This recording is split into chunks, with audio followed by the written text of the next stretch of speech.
Hey there, this is Moto Jeffy, and I am going to do a quick review of the BMW GS, the R1250. I have been in Iceland now for about 8 days. I've been riding this around and thought I would just do a quick review from a person. I do own a couple BMW, as I have a K1600 GTL and I have a K1200S. I've also got a bunch of different bikes, ST 1300, 1100. I've had a bunch of different bikes over the years, and I thought I would do a review of this because it seems like everyone wants this bike. And after riding this around in Iceland, I've got some definite pros and cons on the bike. If you're a BMW person, you're probably going to call me dirty words or whatever like that, but that's okay. This is just my personal opinion on this, and unfortunately, we have to do a disclaimer, right? So, all right, so the BMW, this is the BMW that I rented here in Iceland, and I spent a lot of time. I covered a lot of Iceland on it. It is a remarkable machine in many aspects. The power is incredible. You can pull a wheelie in first, second, third gear. There's some quirks about it that I like, and there's some things that I don't like. I will tell you right now, the seating position is perfect. They nailed that ideally. I mean, that is just that is perfect. The seating position. This is the most comfortable. I never got sore at all riding this motorcycle, and I can see why a lot of people who want to travel would find this comfortable. I could actually say that this seating position compared to my 1600 KTL or GTL is just far superior. It is completely comfortable, relaxed. I never got leg cramps, butt cramps, or anything. And this is just the stock saddle, stock bars. The ergonomics of the seating position is one of the best of any motorcycle I've ever been on. The power plant is phenomenal. It is very fast. It is, but yet it's tame. You can plunk along at a low RPM, or you can wrap it out and it will launch like a rocket ship. So those are some of the main things that I like about it. A couple things that I think in the crash guards, good crash guards. The bags on the left side are great. But why? Why BMW? Why have you not yet figured out to do what some of the other manufacturers do and put your tailpipe down lower or redesign it or something? Because you lose. These are extended, but if this is not on the extended part, you lose half your luggage space on the one side. And that is just horrible. I mean, this over here, I could fit my rain gear, gloves, extra couple jackets or light jackets, and that's it. The other side you could pack full. The system that these bags come off is one of the best I've seen. You flip this up, pull this, bag lifts off. Very nice. And there's a lever inside that actually extends the bag. So I do think that this is one of the best and easiest locking systems. I mean, I just did that with one hand, dropped it on there. You flip, once you get that down in the right position, although I'm not getting in the right position, there we go. Once you get in the right position, you push this down, and then you flip this down the rest of the way and lock that down. This lock covers both the access for the bags. Closing and opening this is a pain. It's warped a little bit with age, so when you try to close it, it doesn't close. You have to sit there, lift, fumble with it to get it to actually lock in. I think they could have done a better job on that seal. It doesn't take into account wear and tear and just age. Let's see, a couple of the other things that I like about it, the controls are typical BMW, very, very easy to use. The mirrors are good. The bar position's good. Everything is straightforward. The clutch pull is phenomenal. This is dumb. Why do they have the windshield raised lower part on the right side rather than the left side? Because you've got your throttle hand here, and I don't understand. I don't understand why they put it over here versus on the hand that you actually have free. So that doesn't make sense. The power port here is good. There's a bunch of other things. On road, the bike handles fine. It handles fine. I'm not going to say it's great by any means. It handles fine. I've ridden bikes that handle a lot better than this, and it I mean, it never left me feeling like it was squirrely or out of control. It just handles fine. Off-road, this is not an off-road vehicle. Let me say that one more time. This is not even a dirt road vehicle. I'm from Colorado. I've grown up riding dirt roads. I have ridden CB 750Ks, ST 1100s. I've ridden even my Honda VFR. I've ridden all different types of bikes, even my K1600, and that is, they all do better than this bike off-road. This is so heavy in the front end. This bike is just so incredibly heavy, and it got to where, I mean, I would get stuck in just like this stuff. Like this stuff here on a flat area, I would get stuck in it. Even switched to enduro mode.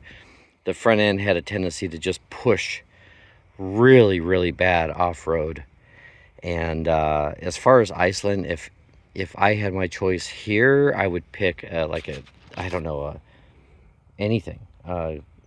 Maybe the 850 or maybe the Africa Twin, Kawasaki KLR, or anything like that, because there was a ton of Iceland that I was not able to see because this bike is so atrocious off-road.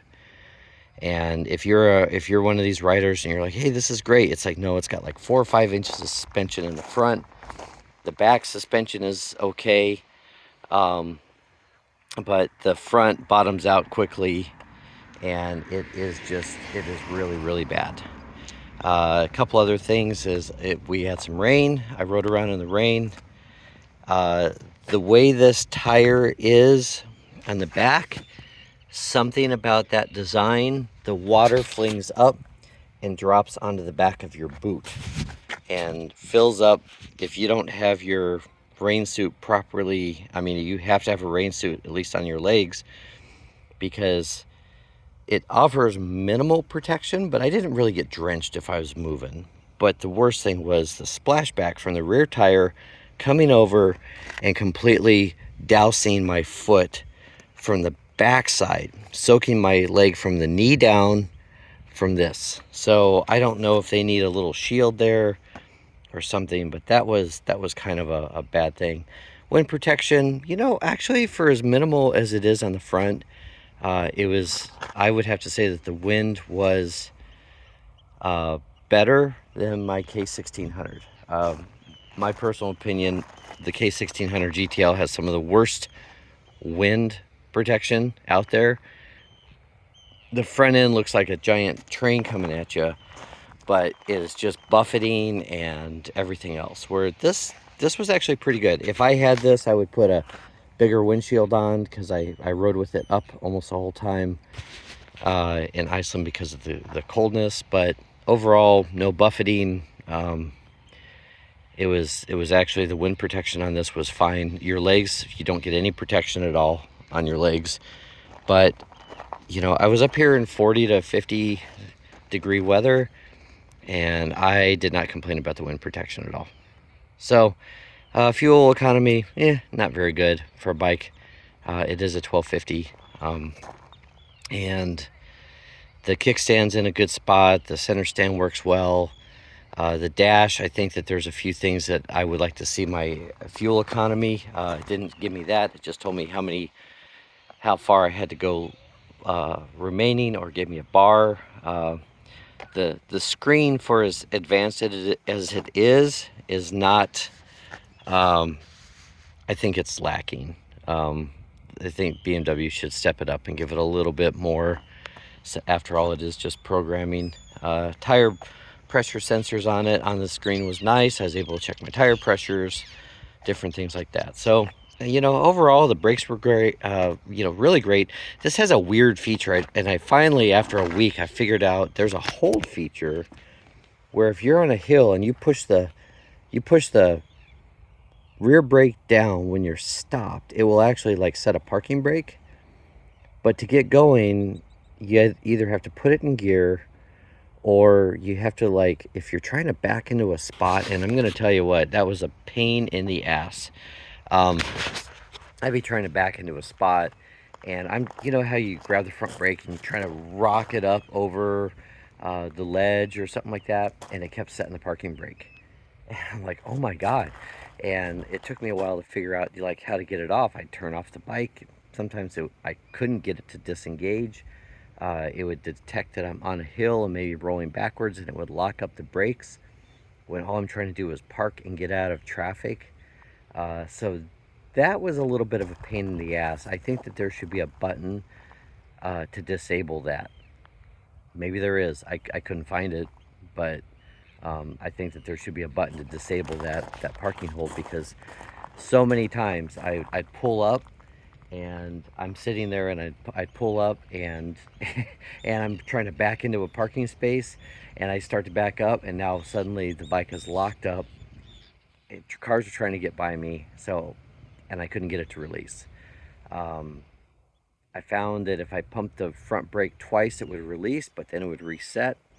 So I'm not really sure where BMW is going with that, but that was a little bit of a pain. Let's see, headlight, great. I had no problem seeing at night. Turn signals seem to work okay. They seem to be auto canceling. The right suspension is fine. What else? I don't think the luggage, there's lots of tie down points, which is nice. I like that. Overall, the windshield, if it's up, it is a blurry mess, as you can see. Well, if you can see it here, it's a lot of distortion in that windshield. So if you're tucked down behind the windshield because it's like raining cats and dogs on you, this thing is like looking through a big party lens. Cruise control worked flawlessly. All the controls worked flawlessly. It's got the BMW rocker panel switch, turn signals standard style versus the left-right, which BMW did for a while. And the fuel, you shut it off and you have like 1 minute to open this before it relocks after you shut it off. And then it just detected that I touched it, so it turned on this little red light. All right, well, that's my review of the GS. Hopefully that's a good review. That's all the stuff about it that I've experienced. I hope that this does help you. If you're planning on going off-road, get some better tires. I can say that these tires were not beneficial for off-road.